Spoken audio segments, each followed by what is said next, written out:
O governo cria uma comissão de notáveis para discutir assuntos polêmicos da economia. E uma freira tenta a sorte nos Estados Unidos. Ganha $1 milhão. A segunda edição do Jornal Bandeirantes de domingo está começando. Depois do corpo encontrado ontem, que não era do deputado Ulisses Guimarães, as esperanças hoje voltaram-se para uma mancha de óleo no mar. Podia ser do helicóptero acidentado. Veja. No local onde está essa boia foi encontrada ontem uma mancha de óleo de cerca de 20 metros de extensão. Os homens do Corpo de Bombeiros de São Paulo estão aqui desde ontem, mas hoje a mancha de óleo já sumiu. Mesmo assim, eles continuam realizando trabalhos aqui na área. Eles estão fazendo uma operação arresto. Cabos de aço são amarrados em 2 botes. Eles andam em paralelo. No final de cada cabo existe um terceiro cabo. Esses cabos vão sendo arrastados no fundo do mar. Se eles encontrarem alguma coisa, os mergulhadores descem para a água e aí eles verificam se há ou não alguma pista que possa levar ao corpo do deputado Ulisses Guimarães. Até agora, eles não encontraram nada. Para o capitão Onias, do Corpo de Bombeiros de São Paulo, o corpo pode aparecer a qualquer instante. Experiente nesse tipo de resgate, ele contou casos de corpos que só boiaram depois de 8 ou até 30 dias no mar.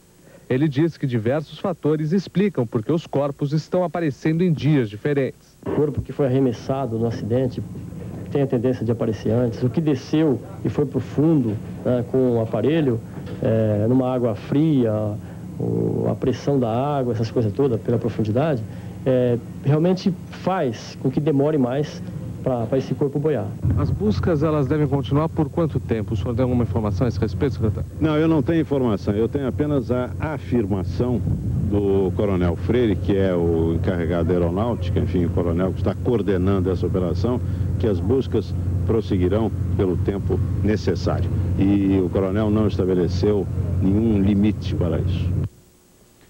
O presidente em exercício, Itamar Franco, convocou uma reunião para terça-feira, quando deve avaliar os trabalhos de busca ao corpo do deputado Ulisses Guimarães. O governo e o Congresso enfrentam momentos de expectativa. O ministro da Integração Regional, Alexandre Costa, deixou de viajar nesse fim de semana e esteve hoje cedo na casa do presidente em exercício, Itamar Franco, para saber notícias sobre as buscas do corpo de Ulisses Guimarães. O presidente está sendo sempre informado pela Marinha de todas as diligências, que estão imensas, que não vão parar. Mas ontem à noite mesmo ele já ficou sabendo que não era o corpo do deputado? Já sabia. O líder do PMDB no Senado, Humberto Lucena, chegou logo depois. Ele também está preocupado com a demora para a localização do corpo.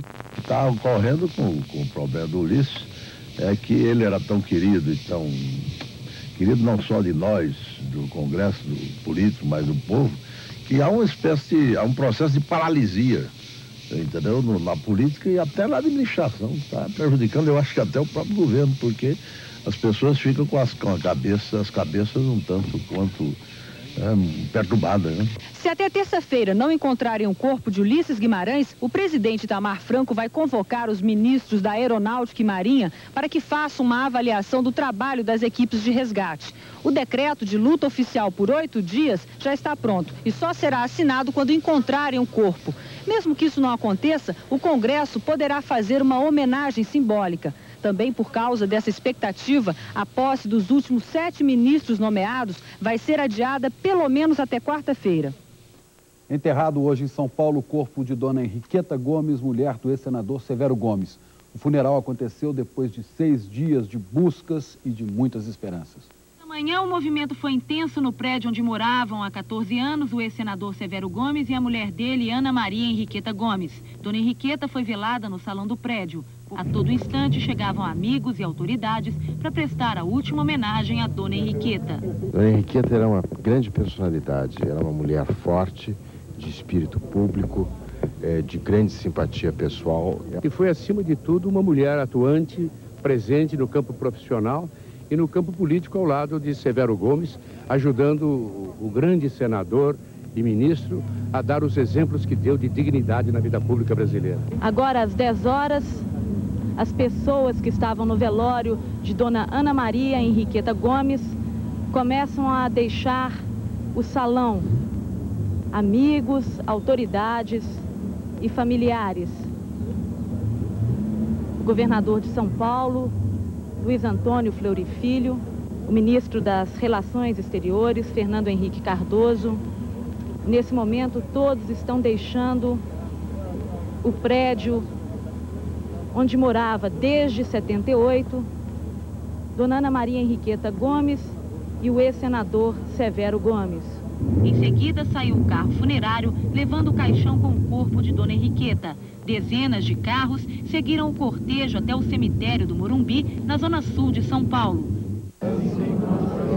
O caixão foi coberto com tecidos pintados por Dona Henriqueta. Ela era desenhista de estamparia e tinha uma loja em São Paulo. Ana Maria Henriqueta Gomes tinha 62 anos. Nasceu em Porto Alegre. Ela faria aniversário na próxima terça-feira, dia 20 de outubro. Foi casada durante 41 anos com o ex-senador Severo Gomes. O casal teve 3 filhos. Dona Henriqueta está sendo enterrada no mesmo local onde foi sepultado na última quinta-feira o ex-senador Severo Gomes. Veja a seguir, o governo publica amanhã no Diário Oficial a nova estrutura ministerial com uma novidade, a Comissão de Notáveis para a Área Econômica. Vida que é a história contemporânea do Brasil. Ulisses se foi, mas eu não quero mais falar sobre seu desaparecimento. Ulisses vai ficar. Aqui no Cara a Cara, em 2 momentos opostos, na campanha presidencial em 89 e no processo de impeachment em 92, ele deixou o seu jeito de ser. Esta é a nossa homenagem para um homem chamado democracia.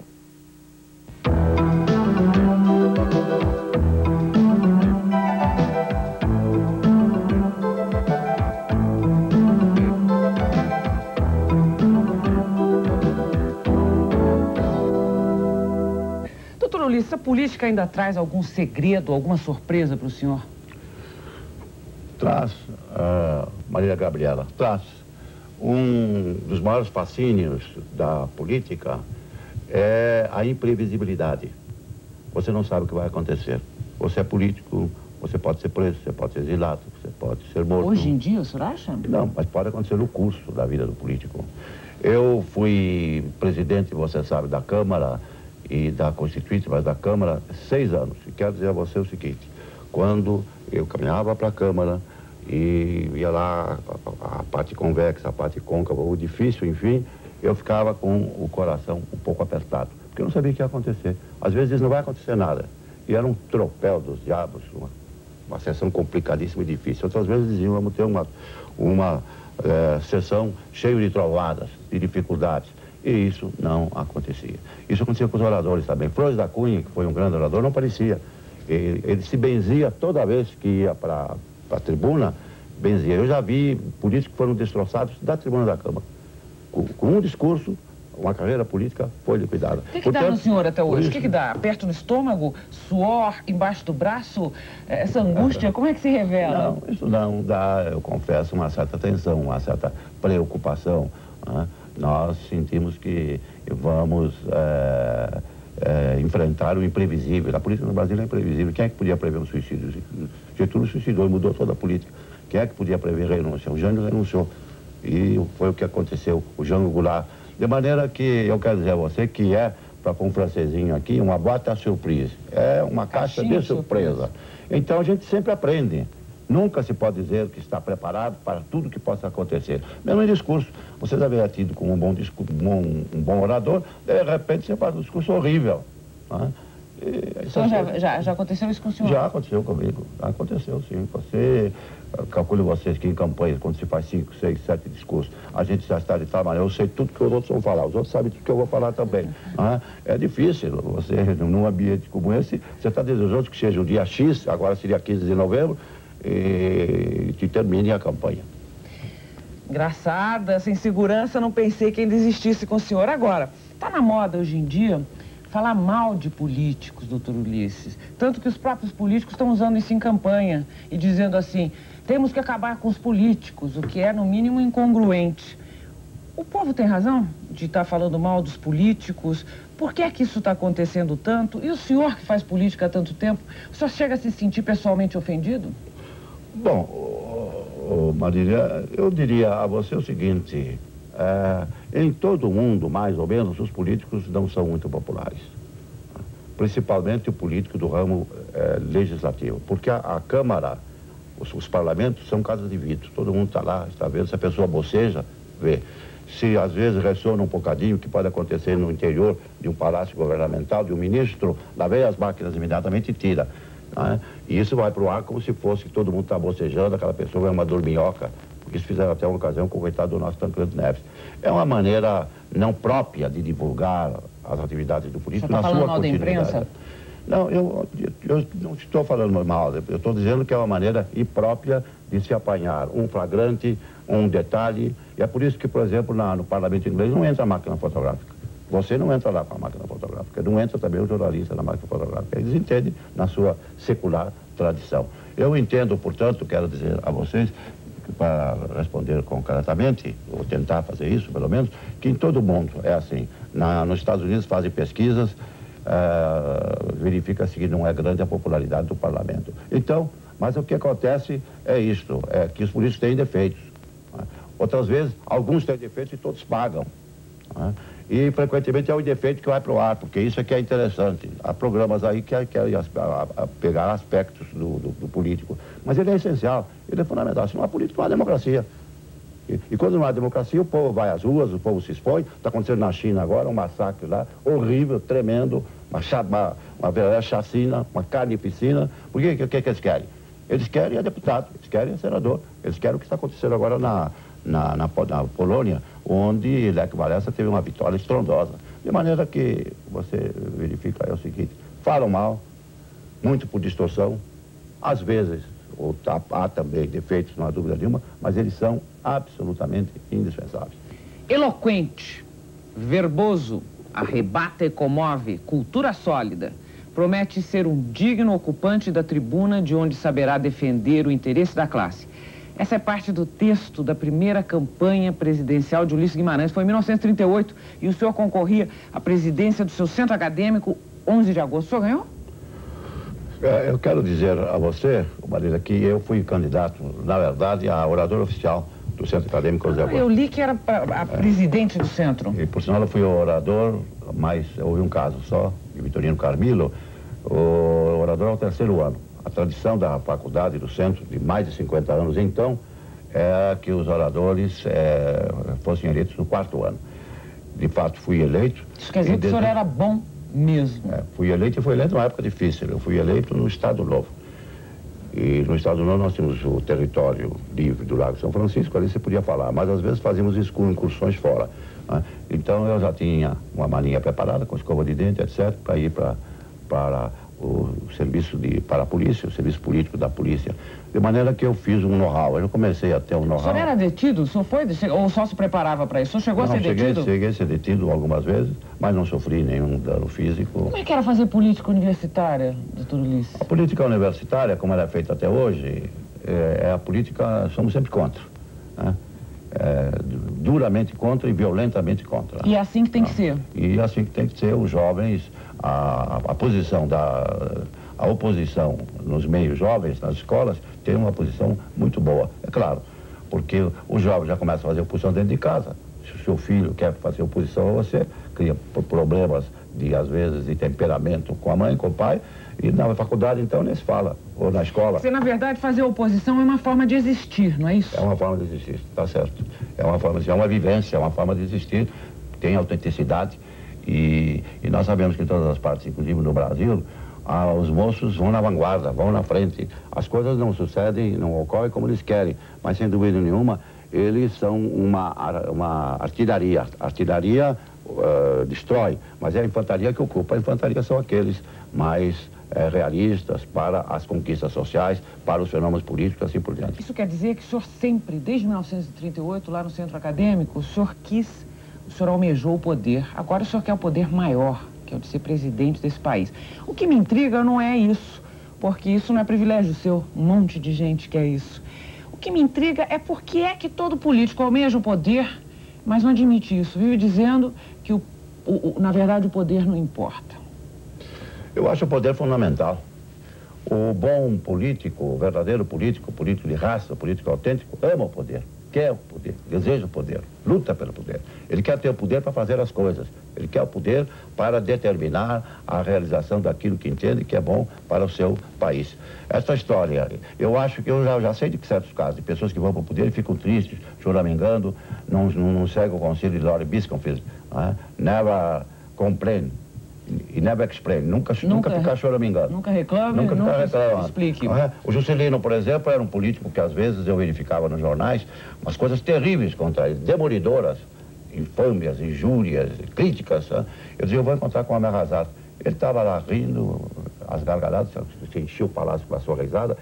Ele tinha quase que um orgasmo pelo poder. Aliás, essa palavra, essa expressão que o senhor já usou outro dia, o senhor disse em fevereiro que o senhor tinha orgasmo com o poder. E deu um bochicho isso. Deu porque não entenderam bem a palavra, né? Eu acho que todos os homens verdadeiramente políticos, repito, é a vocação política. Precisa ter a vontade política, você indo para o poder. E isso é fundamental. Eu tive o poder algumas vezes e quero dizer a você, às vezes dizem que tem espinho, que você senta numa cadeira de espinho, só se o espinho está para baixo, porque a cadeira é muito boa para quem entende, apesar de sacrifícios, de lutas, de não ter almoço, não ter jantar, etc. Você diz que eu estou fazendo um esforço pelo meu país. Eu acho que estou fazendo qualquer coisa de bom para a minha pátria. Isso dá um conforto extraordinário. E isso só o poder dá. Só o poder dá. No próximo bloco, Ulisses fala do seu medo da morte. Essa gravação é de 1989. O cidadão Ulisses Guimarães nasceu em Rio Claro, no interior de São Paulo, tem 1,80 m de altura, pesa 72 quilos, é casado com Dona Mora, ou melhor, Dona Ida de Almeida Guimarães, que dizem é uma fera. Doutor Ulisses, é verdade que a sua candidatura deve muito à atuação da Dona Mora? Deve, sim. A Mora me ajuda muito. A Mora é uma pessoa muito firme, muito corajosa. Né? Isso é muito importante na vida do político. E não tem medo. Eu várias vezes saí de casa e não sei se voltaria, como alguns não voltaram, no curso dessa travessia tempestuosa. E se ela ficasse choramingando e pensa nos filhos, e veja o que vai acontecer, a gente sai despedaçado. Ela se aguentava firme e nunca me faltou nos momentos mais difíceis. O Byron diz que mulher é estátua ou túmulo. Mulher pode levar você, mulher e homem, né? Se não dá certo a coisa, pode acabar com a carreira, etc. Ou ser estátua, que é a glorificação. Eu quero dizer a você o seguinte, se houver reencarnação, eu queria casar com a Mora, logo nascia casado. Ai, que bonito! Nascia casado. Doutor Ulisses, é a declaração de amor mais bonita que eu já vi. Agora, não sei se ela casaria comigo. Porque eu vou dizer a você, se eu tivesse uma reencarnação e fosse mulher, eu não casava com político. De jeito nenhum. Não casava porque é viúva de marido vivo. Vive fora de casa o tempo todo. Quando está em casa, atrapalha toda a família, não é? Fica o telefone, a empregada pede a conta porque não aguenta mais atender telefone. Eu, se nascer mulher da outra vez, político não caso com ele. Mas eu espero que a Mora seja caridosa e, se isso acontecer, já podemos nascer casados. É verdade que naquele encontro na sua casa em que os governadores foram pedir para o senhor desistir da candidatura, ela encarou um a um e disse, ele o elegeu. Foi isso? Que ela encarou. Foi não há mesmo? dúvida nenhuma. Encarou, virava a cadeira assim, quase que 180 graus. Virava a cadeira na frente de cada um, é isso? Ver, né? Mas não falou nada, não. Ah, Acho não que falou? Os olhos, só olhou os olhos, mesmo. a fisionomia já dizia... O senhor, se eleito agora, será o mais idoso dos presidentes da República do Brasil. O senhor está bem? Eu me sinto otimamente, porque eu faço o que eu gosto, eu adoro fazer a política, eu tenho a paixão da política, eu realizo o pensamento do filósofo alemão, que a segredo da felicidade é transformar o seu dever no seu prazer. É uma alegria comigo andar por aí, de maneira que eu me sinto muito bem. E quero dizer também a você que essa coisa de idade é muito relativa. Quem mexe com idade, principalmente para essa cara exagerada, não conhece biologia nem medicina. Porque hoje as fronteiras foram para a longevidade, nós sabemos disso. Né? Quando nós somos Carlitos agora, eu vi numa revista aí, a revista Manchete, está com 5 filhos com quase 80 anos. Acho que não vão exigir de mim isso, né? Não vão me exigir essa prova. Né? O Verdi fez com 90 anos essa maravilha que é o Falstaff. Né? E esse tema é interessante, Marília. Idade é uma coisa que não existe, é um substantivo que não existe.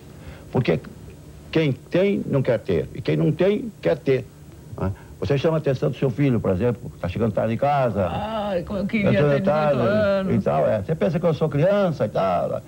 E se uma pessoa mais andada em anos sobe uma escada corrida, vai comer uma feijoada, vem todo mundo em cima, né? E o sujeito diz, né? Você pensa que eu estou velho?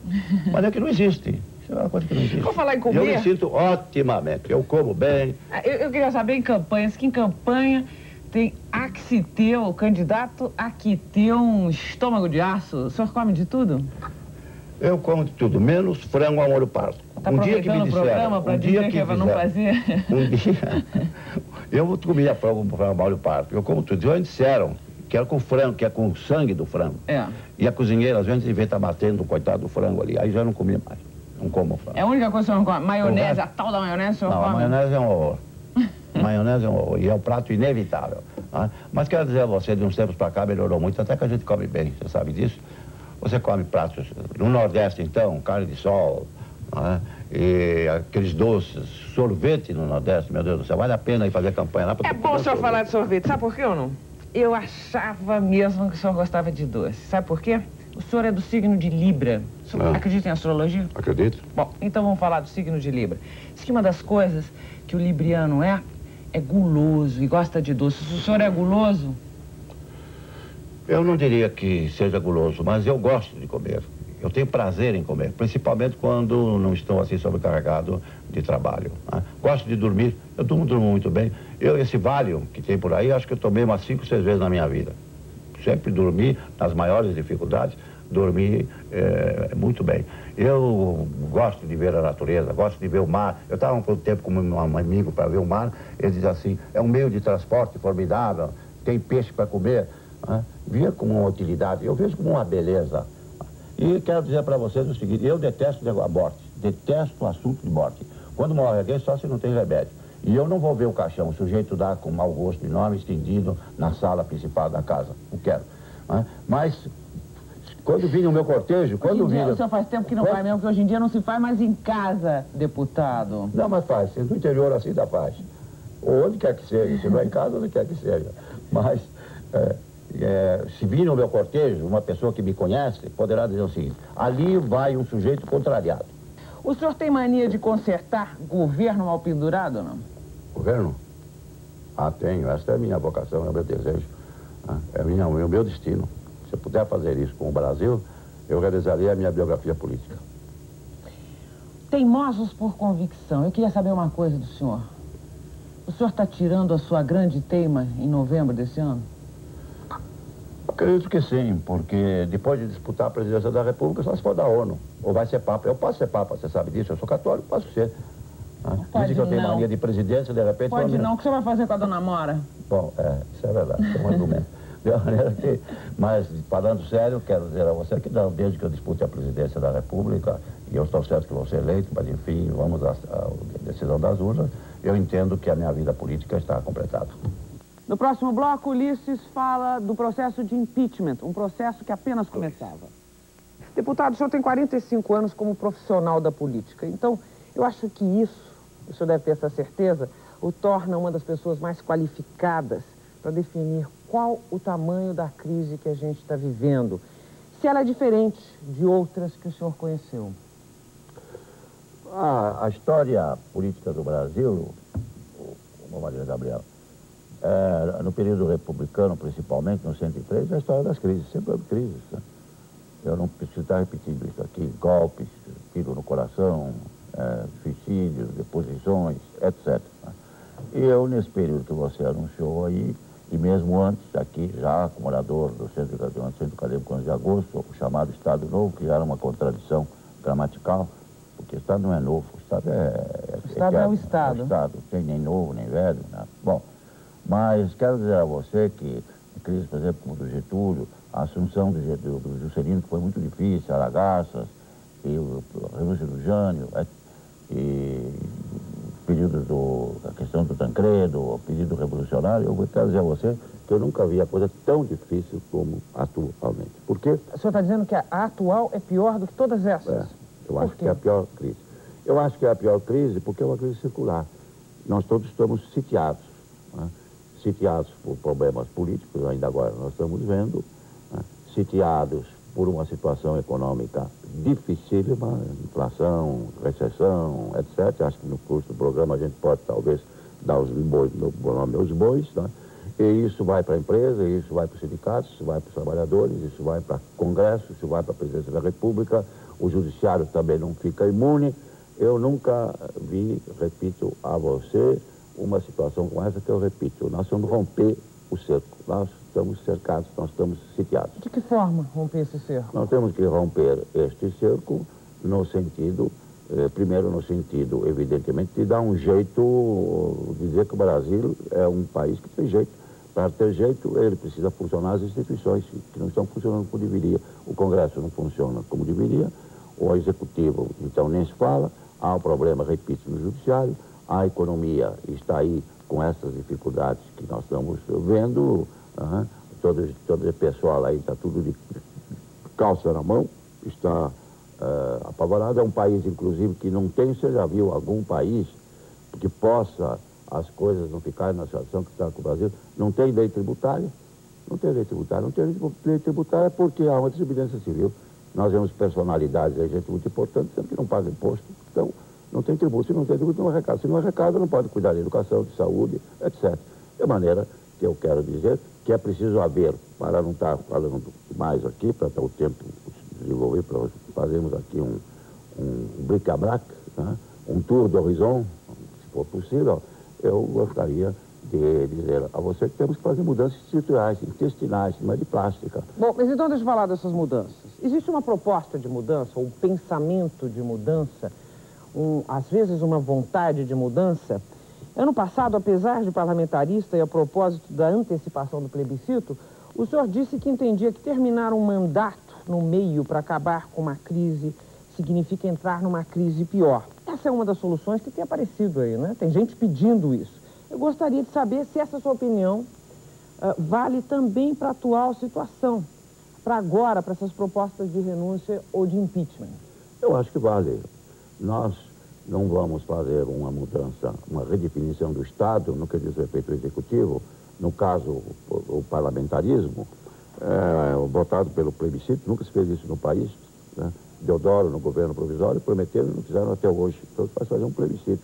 Mas eu entendo que por todas as modificações que se tem que fazer, porque se a decisão for, como eu espero, pelo parlamentarismo, você precisa instrumentalizar o parlamentarismo.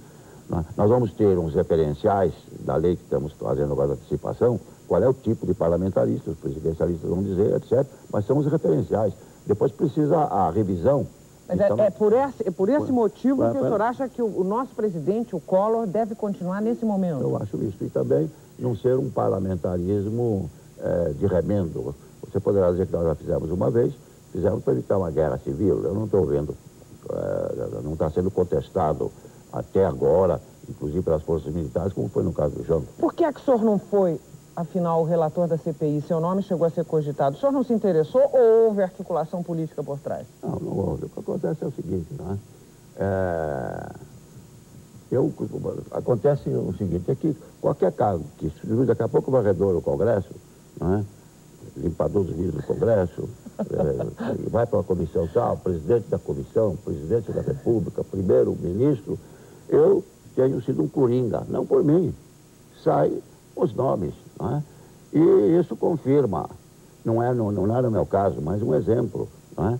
É que quando o sujeito fica estadista, eu não sou, mas com o tempo ele não cabe mais nos lugares, porque ele é um peão de caldo. Você já viu um peão de caldo? Onde é que você vai botar um peão de caldo? Quando chega o Ulisses Guimarães, onde é que vai enfiar o Ulisses Guimarães? É um peão de caldo, vamos dizer que é um elefante branco, não é? Então, não, esse cargo é pouco, esse cargo tem tais problemas, enfim, essa é a dificuldade. Eu não tenho... O senhor virou um peão de caldo, o senhor diria, da política nacional? Porque não sabem, não sabem me pôr, acho que eu sou maior que os cargos, não é? Então, é como o peão, que nem o piano de caldo não caso. Se você ganhar um piano de caldo, o que você vai fazer com o piano de caldo? Mas o seu histórico não conta isso? O senhor não ficou maior que os cargos? Deixa eu perguntar uma coisa. Essa CPI, na verdade, é a CPI do caso PC Farias, e de repente ela está se desviando de rota e está virando CPI do presidente Collor. Eu gostaria de saber se é isso mesmo, se a CPI está cumprindo o seu papel. A CPI evolui com os acontecimentos, a CPI verte os acontecimentos. A CPI tem um poder, não é nem atômico, é nuclear. Não há órgão nenhum no Brasil, né, sem querer desmerecer o judiciário, é que está na Constituição. A CPI tem os poderes de investigação do judiciário. Ela pode pesquisar tudo, virar tudo no avesso, examinar tudo, contabilidade de empresas, dos bancos, na Receita, etc. Né? E você sabe que nessas coisas a gente sabe quando entra, não sabe como é que depois onde vai dar.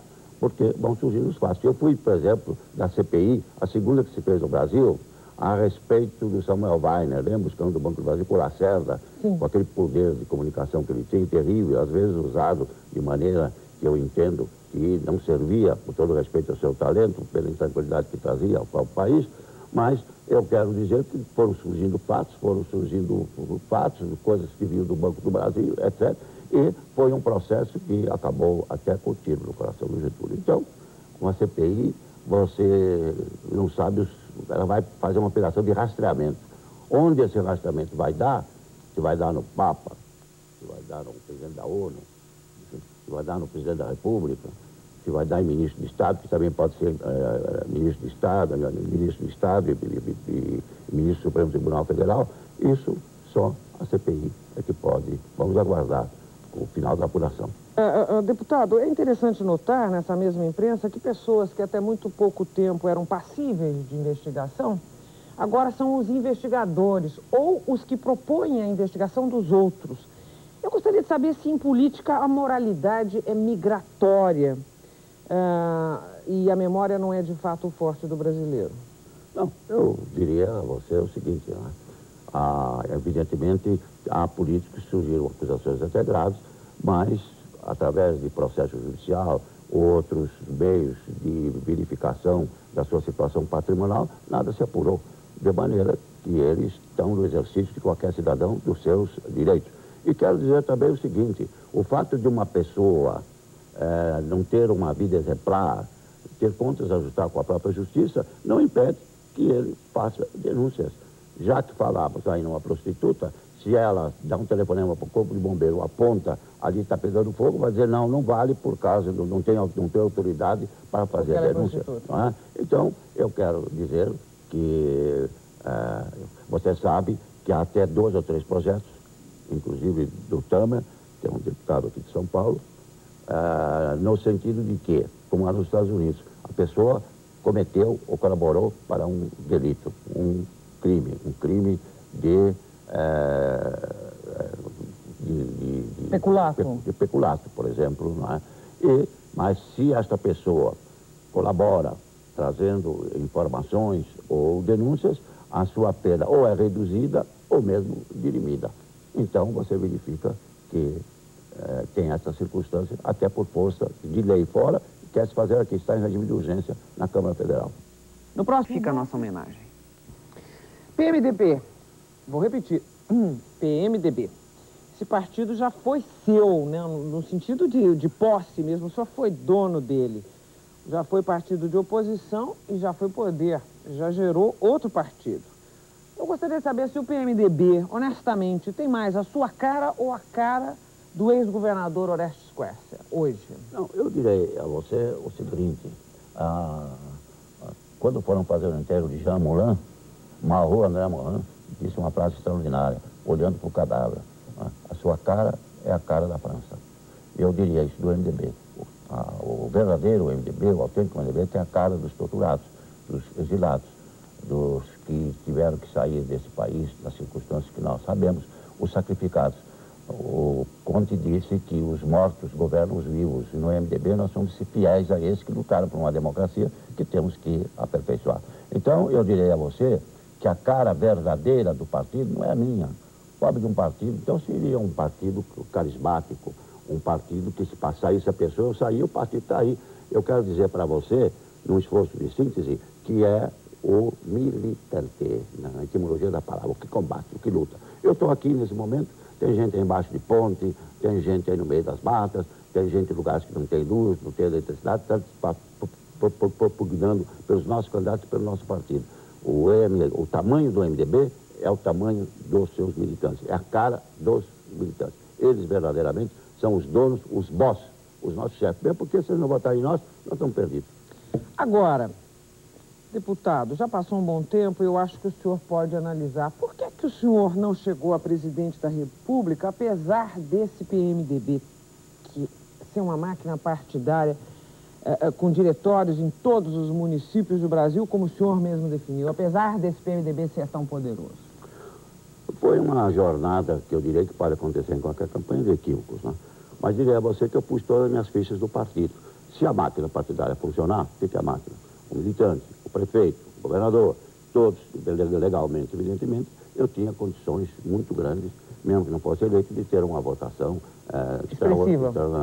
expressiva.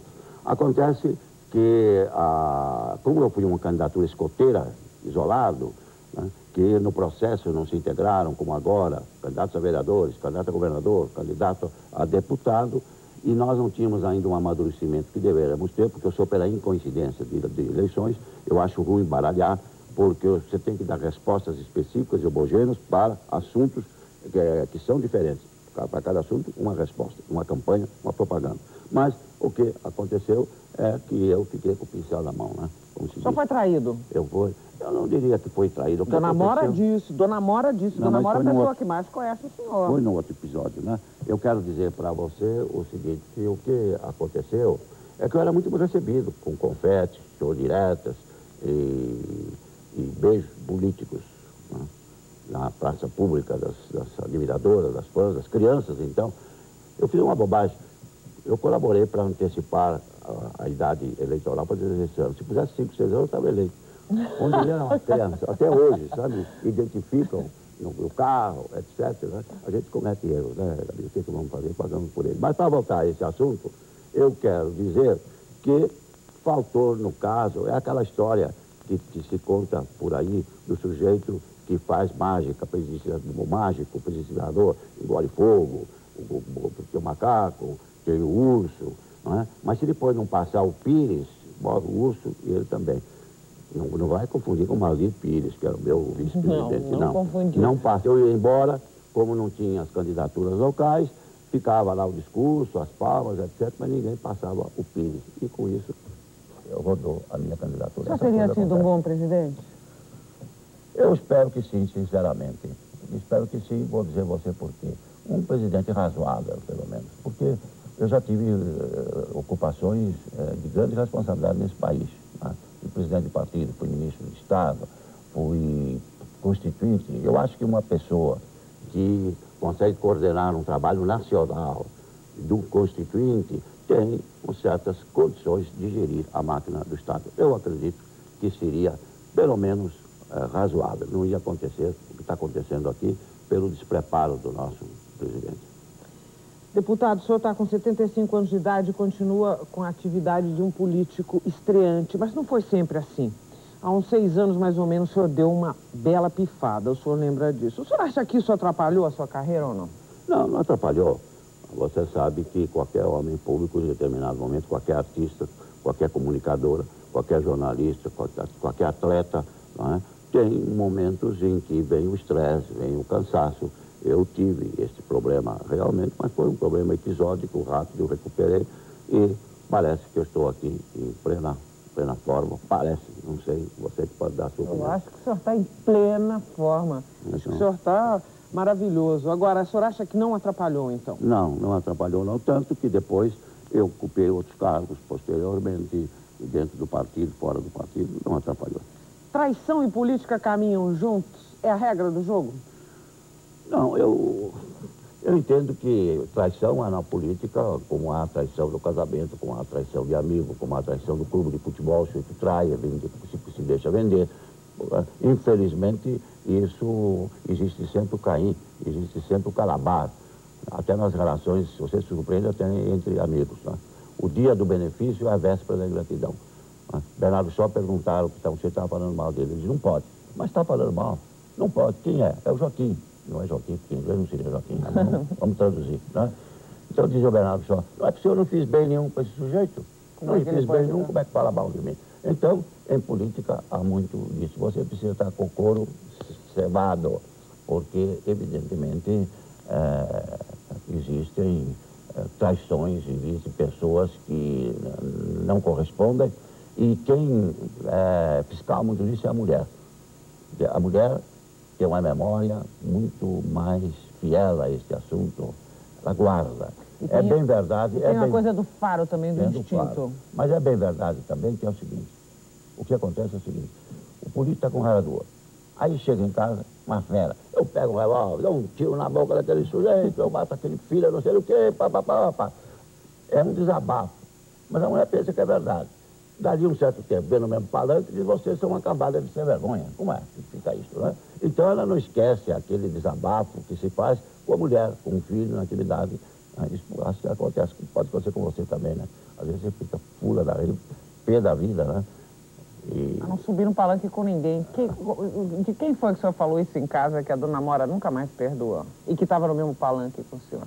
Não, isso já tem, você sabe... É hora de o senhor fazer aquela confissão, aquela íntima de confessionário que o senhor ia me dizer aqui. Eu já tenho tido, evidentemente, nós já temos tido lutas políticas juntos e contrários. Por exemplo, o Covas foi sempre meu amigo, mas depois nós tivemos em palanques diferentes, né? Agora eu espero que voltemos a ter os mesmos palanques.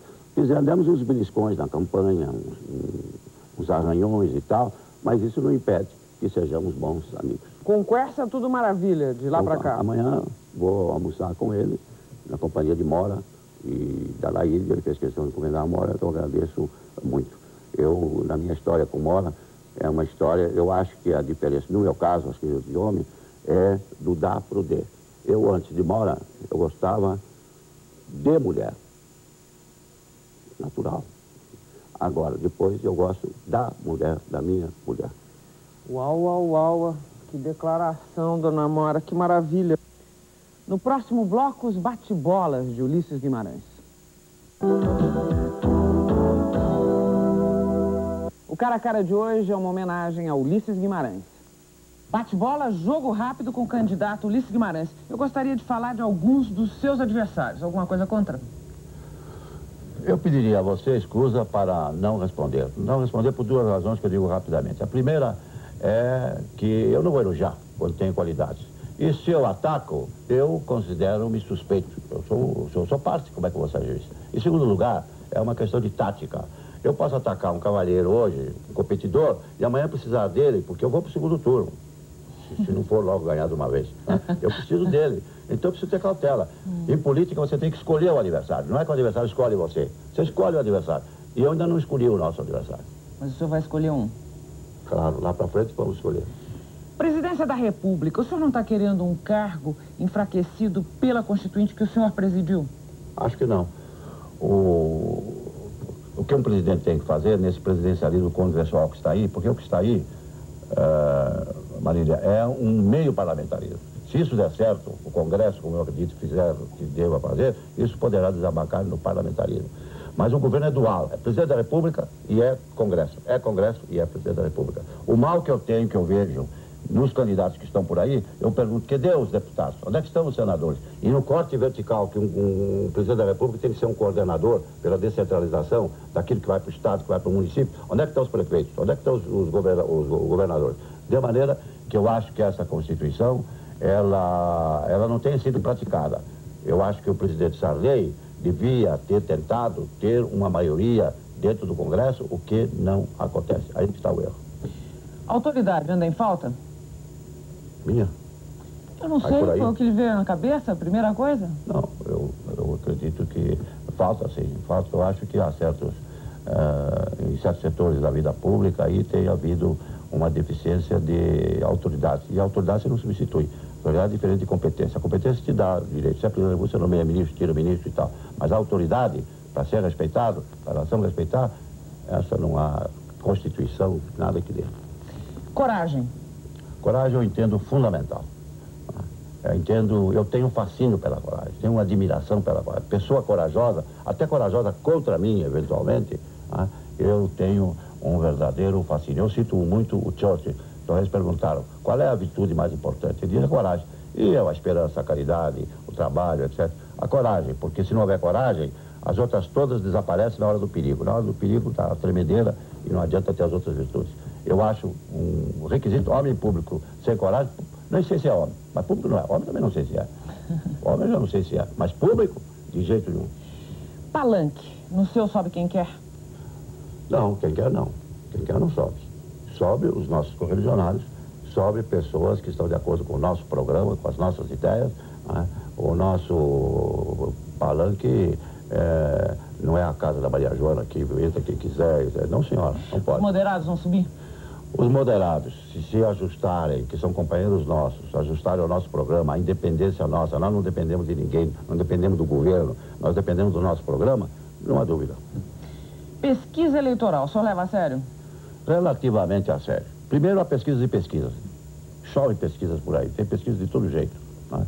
Segundo lugar, é um referencial muito precário a longa data. O cidadão hoje tem uma ótima pesquisa e perde a eleição ou não tem a mesma situação nas vésperas da eleição. Já soube de pesquisas feitas na véspera da eleição e o candidato, que era o menos apontado, foi vencedor. Mas não é só a pesquisa porque vai ganhar isso, aquilo. É o modelo, o modelo, o que o eleitor pensa, quais são os itens, o que se deve falar. Por exemplo, a habitação está ganhando um espaço muito grande, mais do que segurança, engraçado.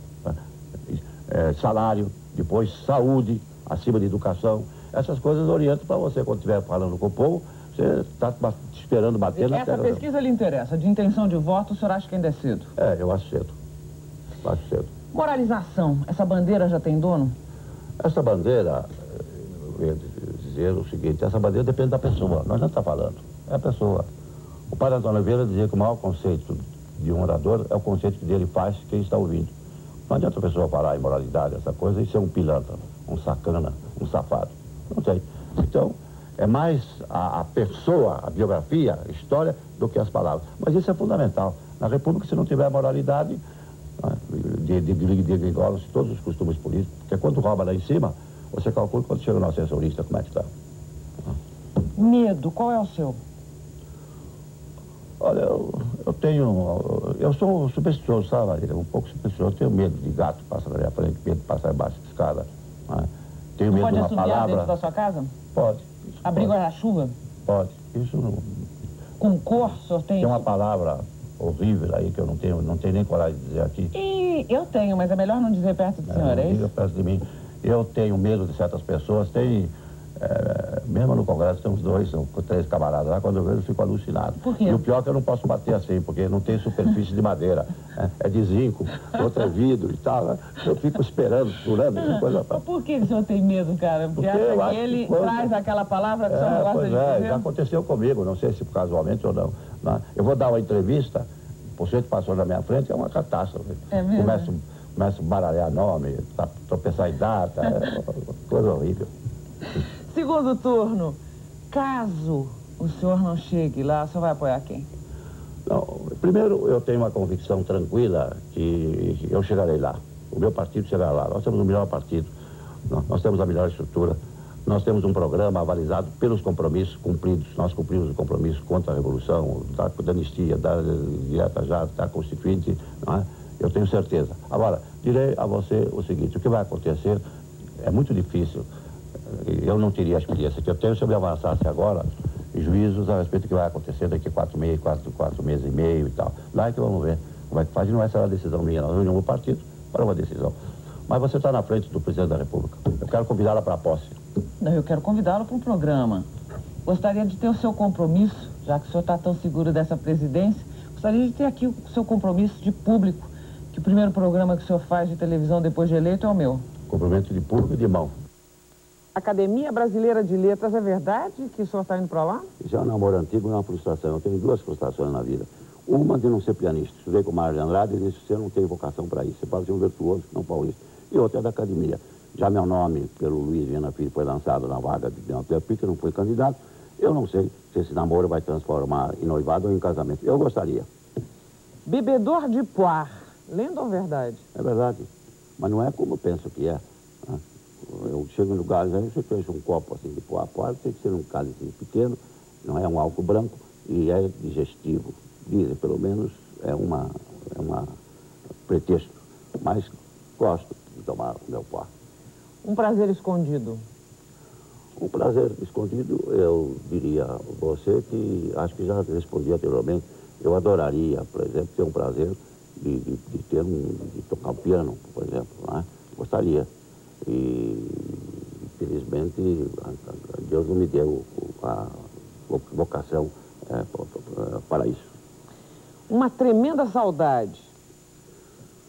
A saudade que eu tenho é, evidentemente, dos meus tempos acadêmicos. Eu fui da academia de Castro Alves, de Alves Azevedo, de Rui Barbosa, academia que naquele tempo tinha uma posição, uma projeção, ocupava um espaço maior que hoje, porque hoje há outras faculdades. Eu tenho muita saudade daquele tempo, como tenho da Constituinte. A Constituinte, foi um momento mais alto que Deus me premiou, principalmente quando eu promulguei a Constituição a 5 de outubro de 1988.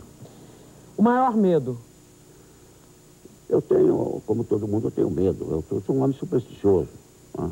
Tem uns caras lá na Câmara que eu vejo de vez em quando, eu fico desesperado, não tem madeira, fica de superfície tudo de alumínio. Um nome? Não, eu não vou dizer, coitado. A pior coisa que tem do político é você esparramar aquele pé frio.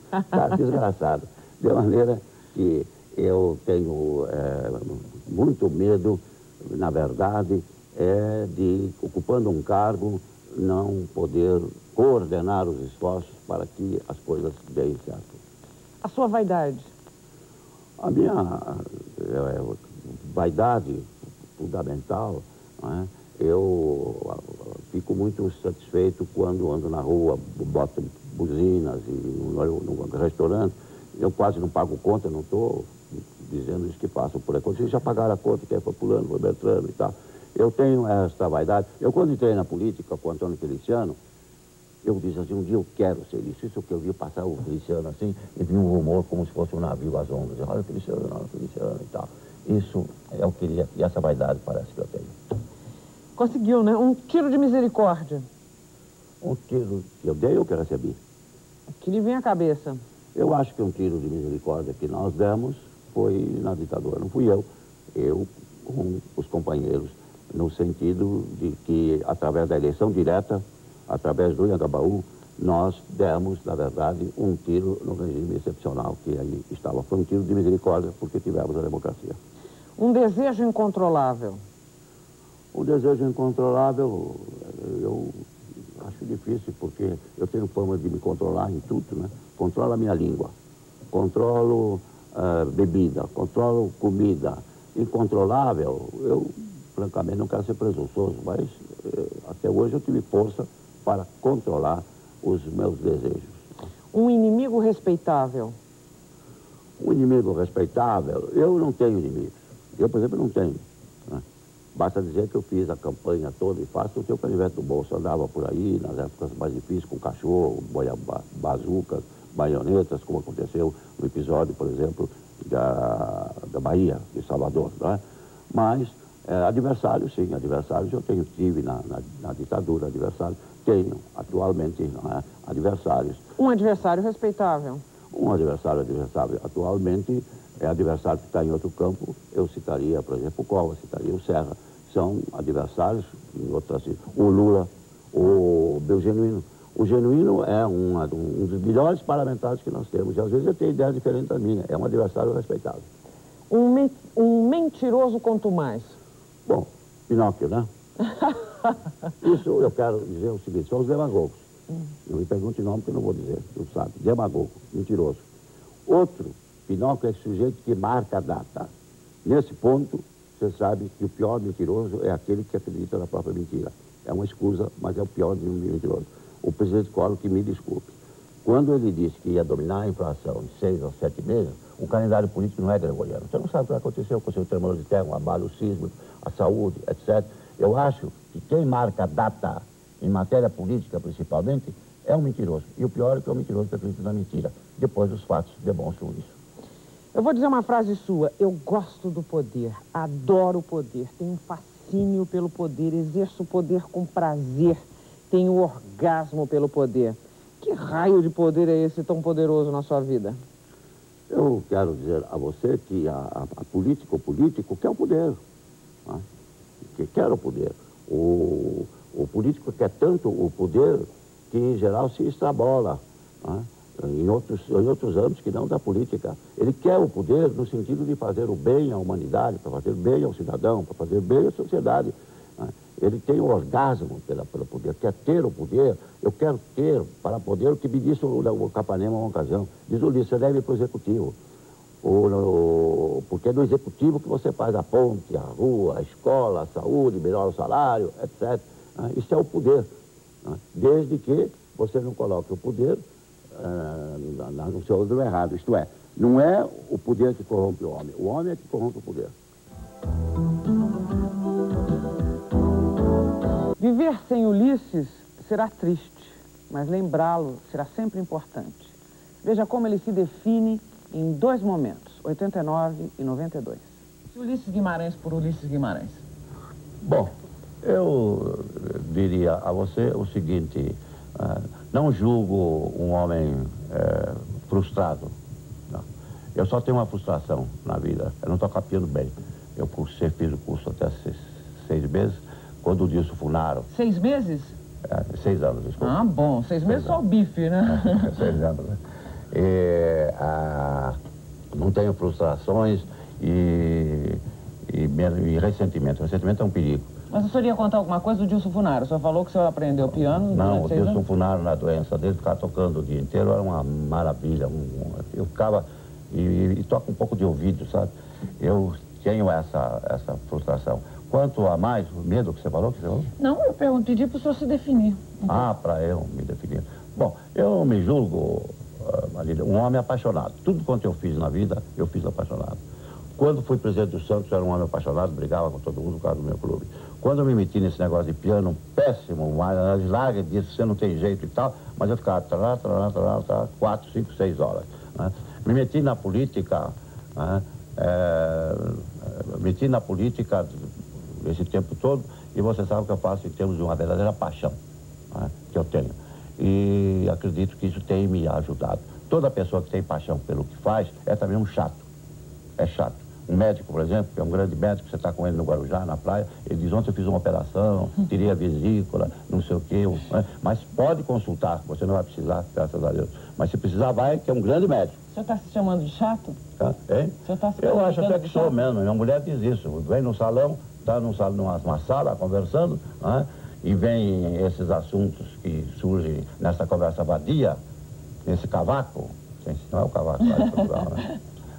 E ela acha que eu sou um chato porque ou eu fico quieto ou de repente eu meto lá um negócio de política no meio. Um homem apaixonado, essa é a sua definição? Claro, graças a Deus. Ulisses Guimarães por Ulisses Guimarães. Eu quero dizer que nesta altura, eu me chamo, às vezes, eu não tenho vaidade, mas nessa altura a gente conhece, sábio é aquele que principalmente sabe o que não sabe. A gente fica muito mais prudente porque sabe as suas lacunas, os seus defeitos. Às vezes falo da minha experiência. Eu fico muito preocupado com isso. Né? Primeiro porque o pensador francês dizia que é como o sol de inverno, ilumina e não aquece. Segundo a experiência, os italianos dizem que quando chega não adianta mais para coisa nenhuma. Terceiro, dizem que os velhos sabem, mas não podem, os jovens podem, mas não sabem. É bom juntar jovens, por exemplo, com o velho. Mas eu fico, e gostaria que acontecesse comigo, com a definição britânica. O que é terrível na experiência, em qualquer ramo, é que você não pode errar uma segunda vez. É preciso ter experiência. Eu acho que foi por isso, por não ter essa experiência, que o presidente Collor tem cometido os erros que tem cometido. Obrigada pela entrevista, deputado. Ora, foi um prazer estar aqui com você. ZYB 862, TV Bandeirantes, Canal 10, Presidente Prudente. Em Rio Preto, Canal 5, em Araçatuba, Canal 9. E em Bauru, Canal 10. Farmácia Il Drogas, com cheque para o dia do seu pagamento. Agora com manipulação de fórmulas. Gurgel 162. O barco, noite no teu